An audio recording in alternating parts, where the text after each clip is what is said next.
Tiffany exhibit.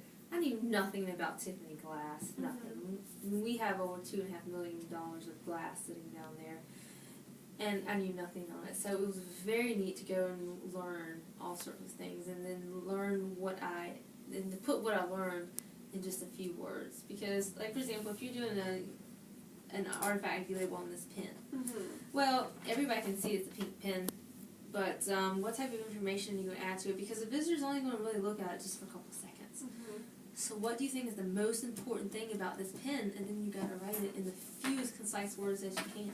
Yeah. It's probably the most important thing is that it works. Yeah. So that's hard when you know all this information about something. It's like, gosh, well, how can I get it all so the public can read it? I know they're not going to stand there and read a paragraph. How do I put what I found the most interesting and put it in a couple sentences? So that's the hardest part, is trying to narrow things down. And we don't really write, when we write, we don't write stories. We write so it's concise and brief that we think that people will read it. Cool. Questions there. Why did you choose your career? Actually, that's very easy. I had a career day in 8th grade. There was a person who came to talk to us on archaeology, and she was a woman. And it ended up being that I just fascinated with archaeology. And of course, then you have Jones movies, which you always hear they're not real archaeology, but they are. It ended up being that I actually went to work for her. My first job as an archaeologist was working for her. Wow. So that's how I started. What are your keys to being successful? Organized. I'm very organized. I like to have deadlines. I like to meet deadlines. Unfortunately, I don't like when people don't meet deadlines. That irritates me. It irritates me. So being very organized and knowing who to call and talk to. For example, if we get a person who has a question about something, well, I don't know everything. A lot of times what we try to do is direct the person to how they can find the answer. We have a lot of people call in and say, my family member is XYZ, and are they related to ABC? Like, well, let me show you how you can find this information. That's what we're mostly doing now, because we just have hundreds. I mean, I get probably over 100 phone calls a month, just a variety of questions. And I certainly, if I spent all the time finding the answer for them, then I wouldn't be doing anything else. So a lot of times we're like, well, let me direct you to someone else who knows. For example, a person called a couple weeks ago and said that they have this really old doll that they've had in their family. They want to know if I can tell them anything about it. Well, I do know that there is a doll expert that lives in Currituck who would take her 2 seconds to answer it, then it would be for me probably an hour or so to find it. So a lot of times it's about making connections with people and remembering what they like. And like if I ever have another question about Tiffany, well, the man who let us borrow the Tiffany items, that's who I'm sending the person to.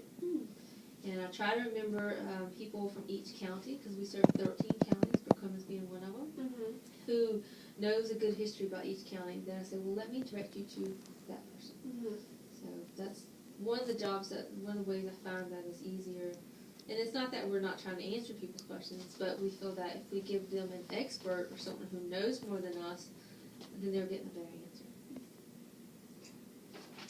Why would you encourage high school and college students to choose a career in your field? I'm trying to think. It was the best choice to do that. No. The history field is very hard to get into.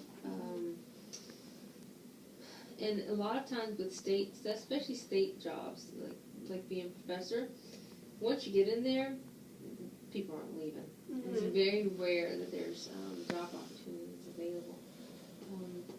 My main thing is what I look for when I hire people is the amount of time that you volunteered somewhere, the amount of time that you actually did lower level work at a position.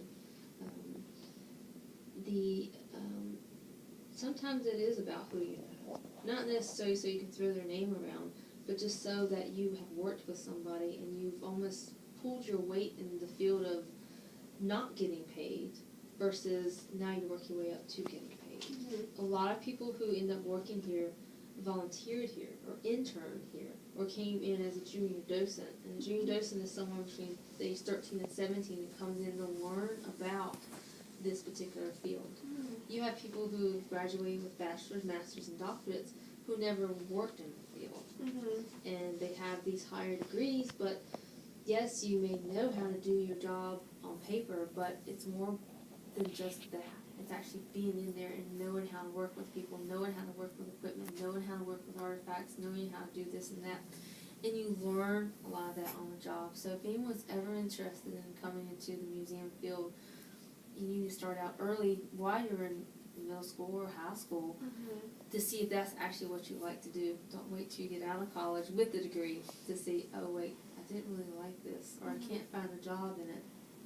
And a lot of history degrees, a lot of history jobs are not high-paying jobs. You don't get in the field to make a lot of money. You get into it because you love your job. And I think even today, there's very few people who can actually say that they really like their job. They really like what they're doing. Most people just have a job because they have to have a job, and that's one that was available at that time period.